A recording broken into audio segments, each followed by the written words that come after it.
We all suffer from anxiety at some time.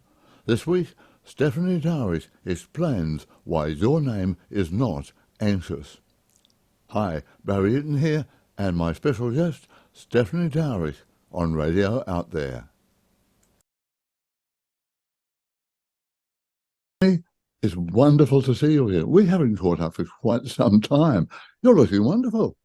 Oh, thank you, Barry. Thank you so much. And you're looking good too.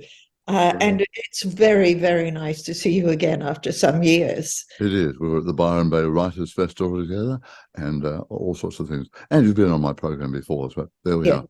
Yes. Now, it's a pleasure you have written a wonderful book called Your Name is Not Anxious. Mm-hmm. And I was thinking about this, and just before we started to talk, I wrote a few things down as it affected me, I guess, through my life with anxiety, because I think we all have anxiety, don't we? No matter who we are. Yeah, we do. Pretty much everybody. And it's on a very, very wide spectrum, a whole range of manifestations, from anxiety about how do I look, how do I sound, which might occur to people when they're having to be interviewed on video, or to, huge anxiety, I can't leave the house, or obsessive compulsive disorder, or there are also manifestations of anxiety that are perhaps a bit less associated with anxiety, like, for example, irritability and anger and being overreactive and not giving people the benefit of the doubt. All of that is anxiety too. Yeah, well, you cover that in the book, and it's something I'd like to talk to you about, that with irritability and anger. But first of all, I was thinking before we started, and going through school, we all start off surely at school somewhere, whether it's fear of exams or being accepted by other kids at school or bullying. And that's what happened in my case. As a little kid, I was bullied, and I've hated bullies ever since. Yes. Then in life, keeping a job, relationships, paying the mortgage, which is happening to so many people right now, paying the energy bill, and all sorts of things like that. So we all have anxiety, but in your case, what can we do about it? Oh, well, that's really why I wrote the book. Yeah.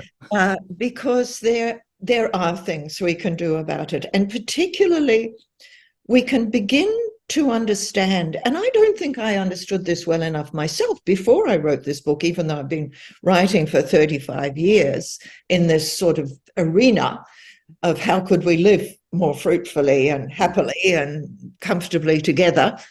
What I've come to realize is that the very strong relationship between anxiety and stress. Mm-hmm. So we need to look with a very cool eye at everything that's causing us stress to see how we can reduce the stress in order to reduce the anxiety. That's critical. We also need to understand how anxiety is affecting our body and how our body's response to anxiety affects our mood. So those are really, really important things to understand. So that what I'm talking about are neurotransmitters, parasympathetic nervous system, and so on and so on. And there's quite a lot we can do about that in order to address the problem, whatever the problem is, the mortgage, my job's gone, I'm fearful of aging, I'm fearful of illness, whatever it is. If we can calm the body, and I give so much guidance towards, if we can calm the body, then the parts of the brain that are more problem solving rather than problem causing can come into play. So I've tried to make that really, really clear, because anxiety robs us of so much power, doesn't it? It makes us feel so helpless and overwhelmed and lost sometimes. I know all those feelings myself. And so if we can regain some power, that's a very, very significant thing, because life is quite stressful. Life can be very stressful. And we've got the big existential stresses around us at the moment of, climate change and social injustice and so on, as well as the personal stresses that we feel at every stage of our lives. And I hope we'll come back to the bullying, because that's a very big thing, not just at school levels, throughout workplaces, in domestic life. We have cultures of bullying that are not even recognized. So let's come back to that later. All right. Well, you've identified so many areas, and you have covered them in several chapters in your book, but I'd like to go and have a little look at various things now. So with anxiety, as I said, we all have it. And you're relating fear, stress, and anxiety all in the same sentence there, basically. So where do we start? How do we start to address these issues and do something positive for ourselves and not rely on other people? Yes. Okay. So I think the very first thing is to recognize that's what it is. I am feeling uncomfortably anxious, not just a bit anxious as to whether I'll get all the shopping done by 5 o'clock or that's normal. Whether the souffle will rise or fall. Not that.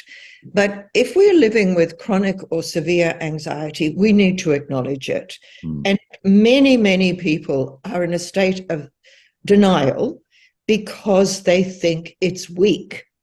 And of course, the denial itself is a tension in the body and has an effect on the cortisol levels, for example, which are very harmful to us. So the very first thing is to face it. I feel anxiety, but, and here we come to the title of the book, anxiety is never all of who you are. It is never the defining thing, no matter how overwhelming. And that's why I called this book, Your Name is Not Anxious.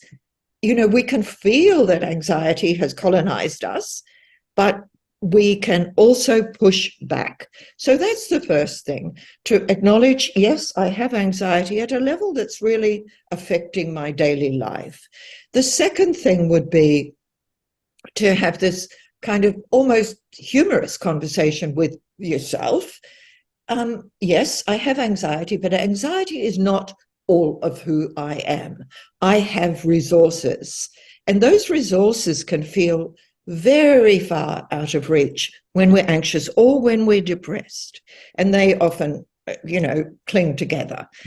And then I would be, and I make this very clear in the book, then I would be looking quite closely at all the things that you think in your life are impossible to change, that are causing you stress, and you say, but I can't do anything about it. Because that's where the old helpless, hopeless litany arises.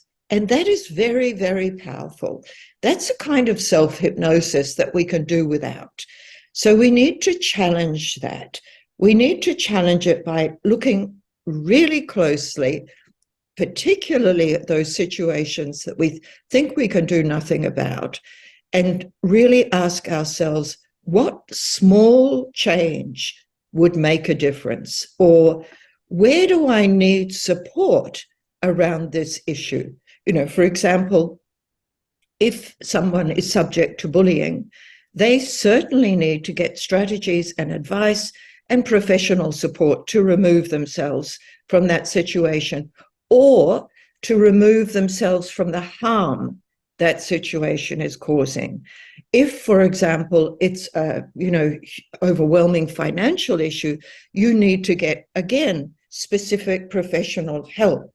But lots and lots of the ideas I give in this book are really changes that you can make yourself by looking at the situation, as it were, with a different pair of eyes, or with clearer glasses on, saying, okay, I think I have to work 14 hours a day, but where did that belief come from?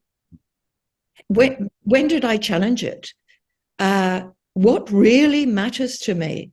Is the well-being of myself or my family actually more important than the demands of a ruthless workplace? So I'm really suggesting putting on not rose-colored glasses, but really clearer glasses to say, here and here and here, I can remove myself somewhat from a toxic situation, or I can diminish the effect that it is having on me and on my nervous systems. Is that clear? Oh, to me it is. To me it is. And you've covered so many areas there. I want to come back to the bullying thing, not just because it's me, but we're talking about how it all starts. And there are so many people these days, so many kids bullied on social media. I was bullied at 5 when I first went to school. So how do people of that age going through school, how do they start to deal with it? How do they let go? How do they begin to feel good about themselves when they're being put down? And maybe their parents are saying, "Oh, I have no time for that. You'll be right. Just okay. Right." Okay. So that last point you've made, Barry, is really, really important. And I'm speaking to parents or grandparents now, if a child in your family is being bullied, you cannot dismiss it. You must not dismiss it. And nor must you just give the child individual strategies to say, oh, just tell them to, go off, or just say something mean back, or just, take on a stronger sense of self or whatever. Yeah, be a man. No, what's the matter with you? Yeah. That's not okay. That is absolutely not okay. And I address parent-child situations from both perspectives quite closely in the book, because parenting and grandparenting has been absolutely central in my own life. If a child is being bullied, it is part of a structural problem. You go straight to the school and you say, you have a problem at your school with bullying, and it has to be addressed.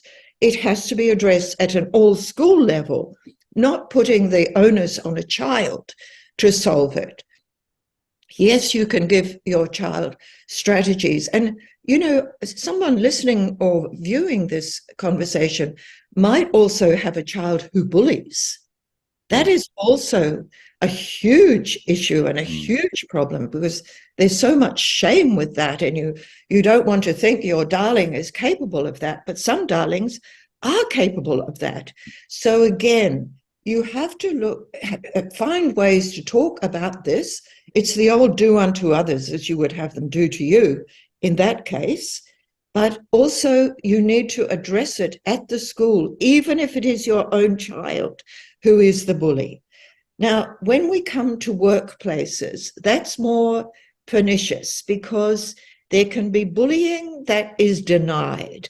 I mean, in one of my earlier books, The Universal Heart, I wrote so much about passive aggression, which is a kind of bullying where the bully, him or herself, denies what they're doing. Oh, you can't take a joke. Oh, yes, it's often you can't take a joke, or I didn't really mean it, or something of that kind. Again, trivializing a person's feelings. Now, there needs to be very clear messages given. If somebody is bullying you in your workplace or within the larger family or whatever, I'm really sorry you see things like that. That is absolutely not how I see them. And if it continues, then a third party needs to come in. If it's a workplace, it needs to be taken up. If it's a family situation, it needs to be discussed. Pushing these things under the carpet, as it were, encourages the bully, who almost always has a very poor sense of themselves, and also a very limited sense of how they are affecting other people. But they will have a very high sense of how they are affected if somebody is rude to them. So that's the typical narcissist, and we see a lot of them in public life. Oh, yes. So they bully, and then if there's any criticism of them, there's no accountability. So are we talking about sociopaths here as well as that? Because there's a lot of those in the workplace, aren't there? There are a lot of those, but I'm just talking about people who are so self-involved that they take very little responsibility for the effect of their behavior on others, and they blame others for the hurt that they themselves are causing. And this, this is relationship territory very much, as well as anxiety territory. In fact, I would say, I couldn't put a percentage on it, but a very large percentage of our anxiety arises from that kind of discord between ourselves and other people. Stephanie, earlier you mentioned the physical effects that happen there, and you quote in the book a wonderful quote from Hippocrates: "The body is a major healer." Now that really jumped out at me. I thought you really nailed it there, or Hippocrates really named it there. So can we talk a bit about that? Yes, why don't we talk a bit about that? Because that was a big thing for me. I must say, I was a publisher before I was a writer, and I think even as a child, obsessed with reading, I've lived in my head and really brought my body along with my head to a very great extent, and not realized often what I was doing to my body. So for example, pushing through when my body would give every indication that I'm exhausted. But, I'd be driven by, perfectionism. I talk about that quite openly in the book, and personal ambition, and, a sense of achievement that has served me very well, but it hasn't always served my body well. So that's one example. But the other example I'll give you is that very often when people are told, oh, just do some slow breathing or do some meditation, or, just calm yourself down, blow into a brown paper bag if you're having a panic attack and so on. Those are all very, very helpful advice.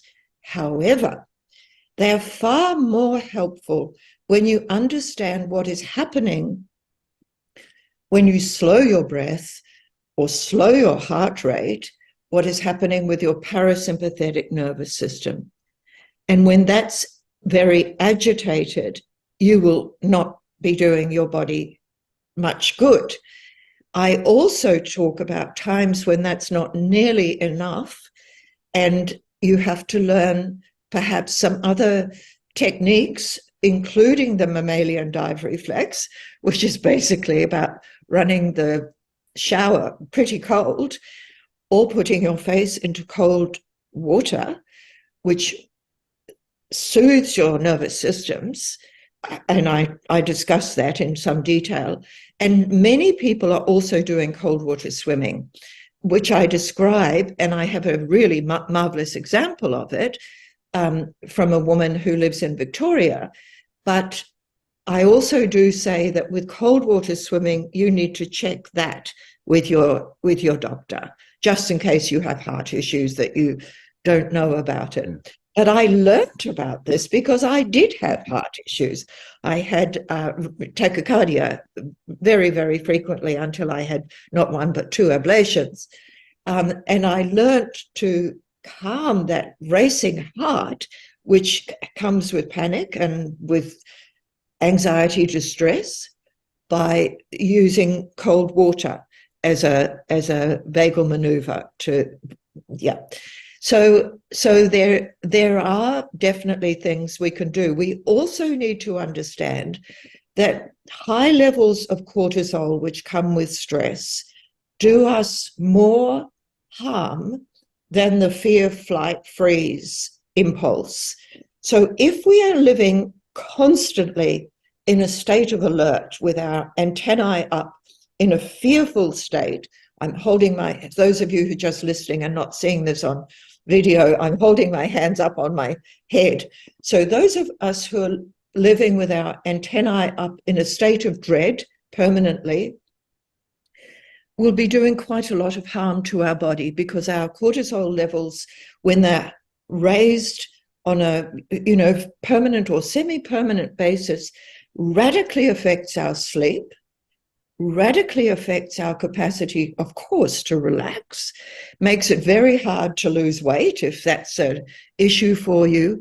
And actually, I think that state of dread very directly also affects your power to think clearly. And I talk a lot about catastrophic thinking.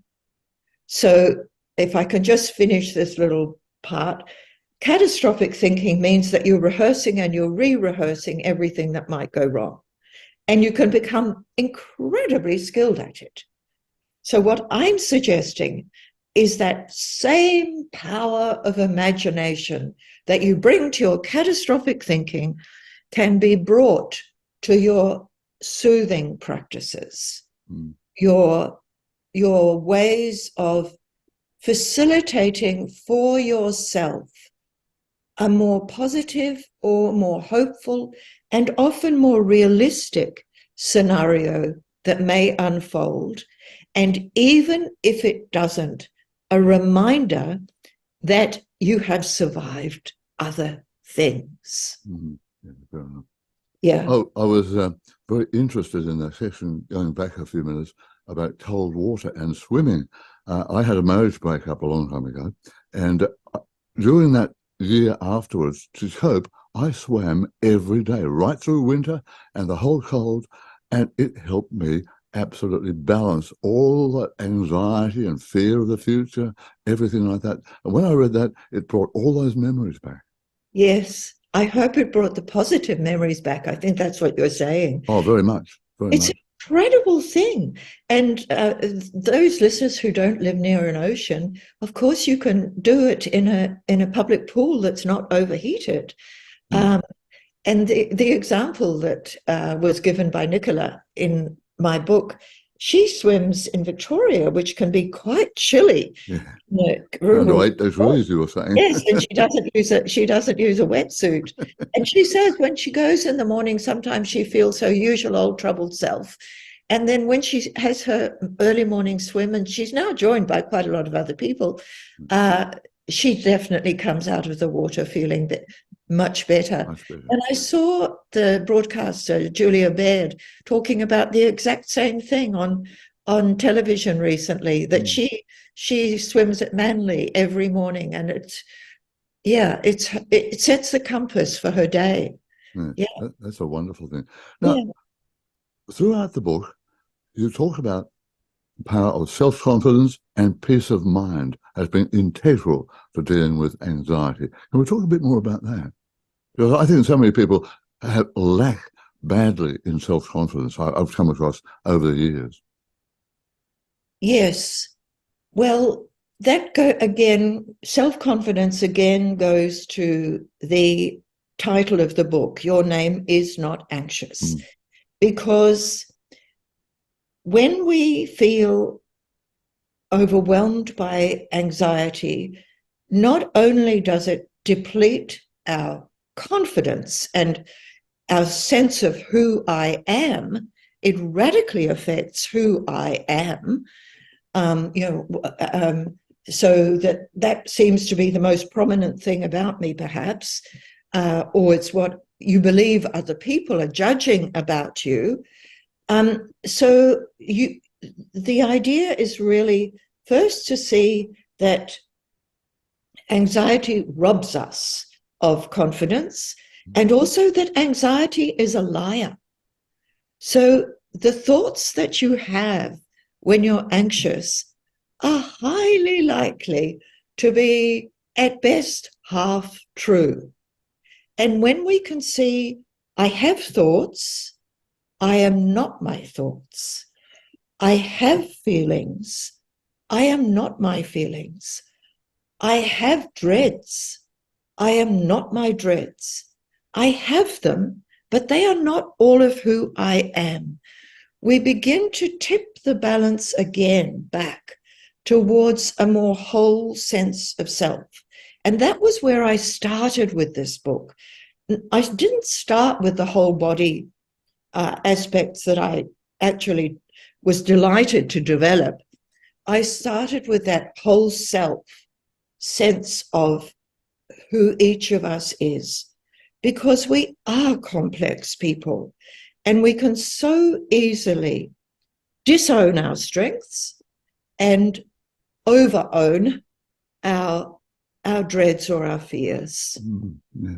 The other thing that jumped out at me when I was reading the book was how many people are looking for a sense of purpose, a sense of meaning in their life, and how you can correlate that with anxiety. Yes. Actually, the chapter on meaning and purpose and the very last chapter, which is about treating ourselves and our difficulties with some kindness. And I tell the story of, Mary and Martha and leading the dragon out of the village with sprinkling holy water on its tail and tying a silk scarf around its middle and leading it out rather than, slaughtering the dragon, as George would have done. So, because our feelings can feel like dragons, so I think I just want to bring a different perspective. And the meaning and purpose chapter was very much inspired by the work I've done at different times in my life with the ideas of Viktor Frankl, who will be known to many of your listeners as the writer of Man's Search for Meaning, and who was a Holocaust survivor, a neurologist, and a psychiatrist. Now, I give an example that he gave, not in Man's Search for Meaning, but in another of his books. Starting earlier, we were talking about irritability, anger, things like that, and how they have a big impact on our anxiety. You wanted to come back to that? Yes.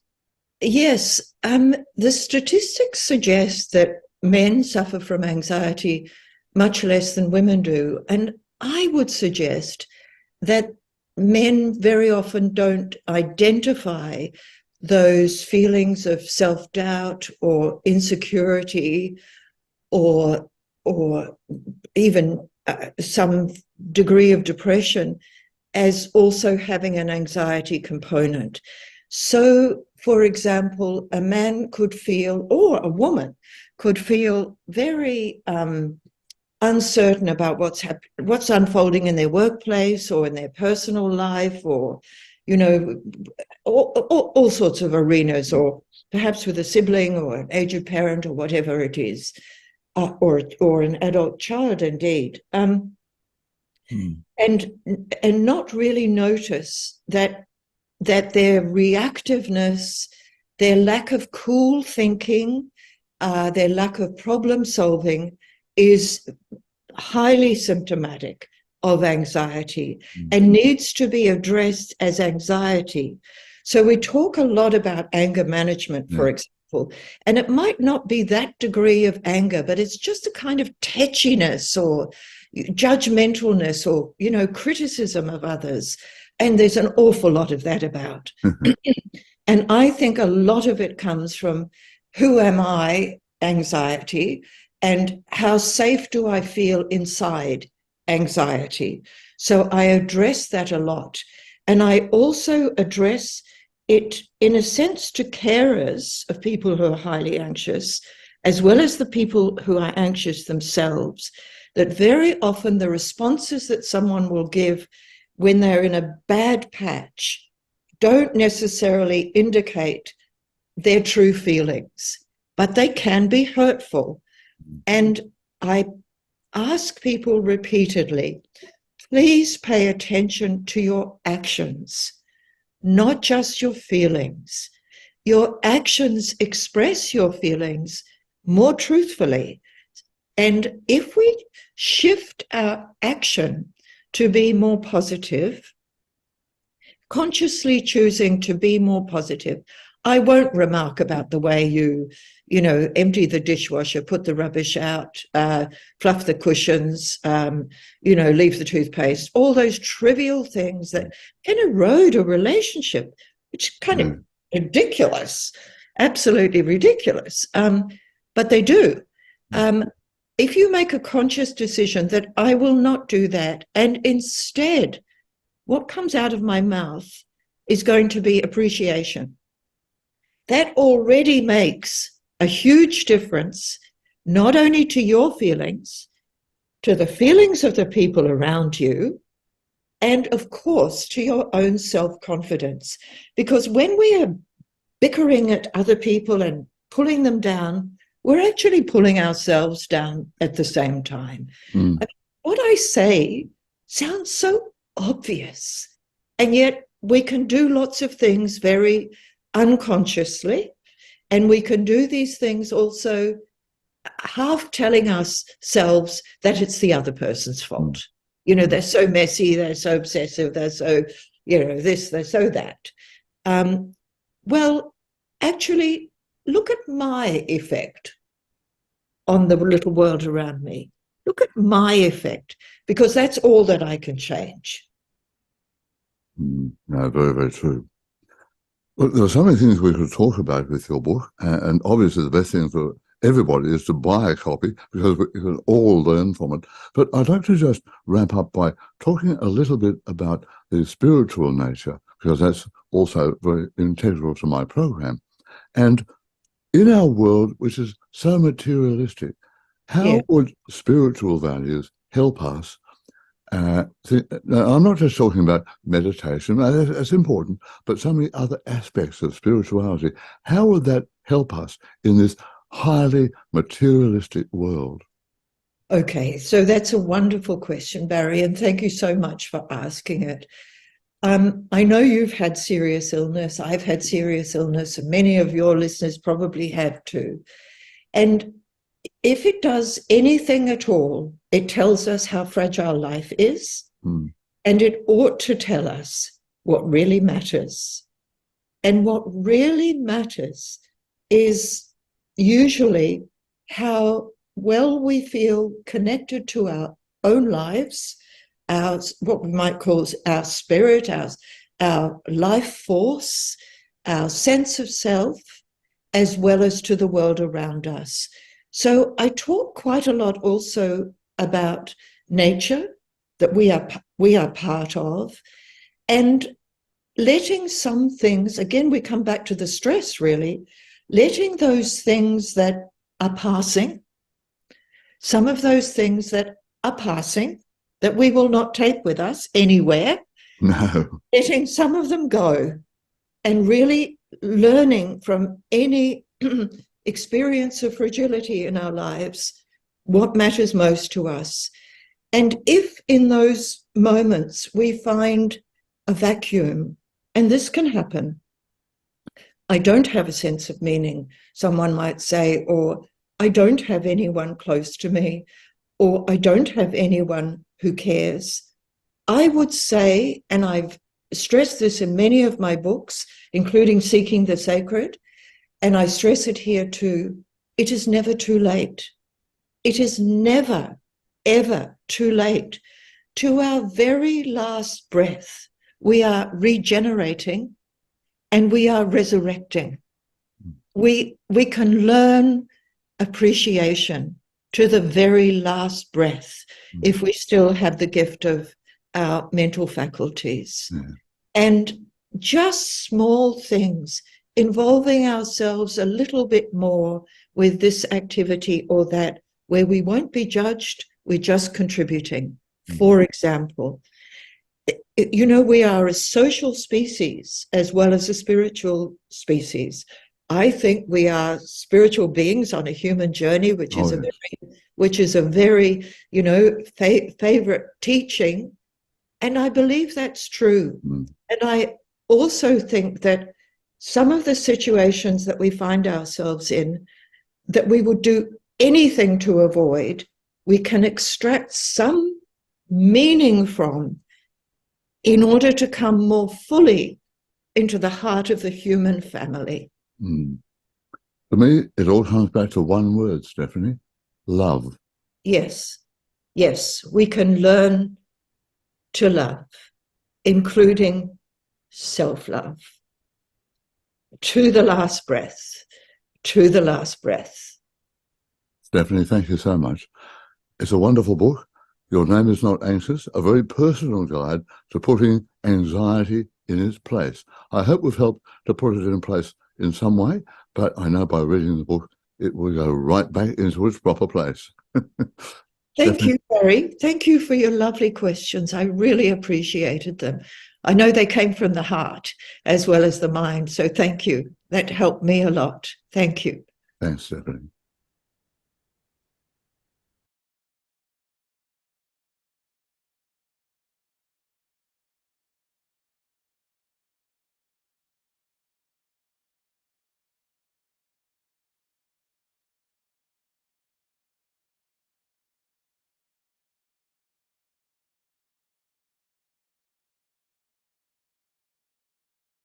The Name is Not Anxious, written by Stephanie Dowrick and published by Allen and Unwin.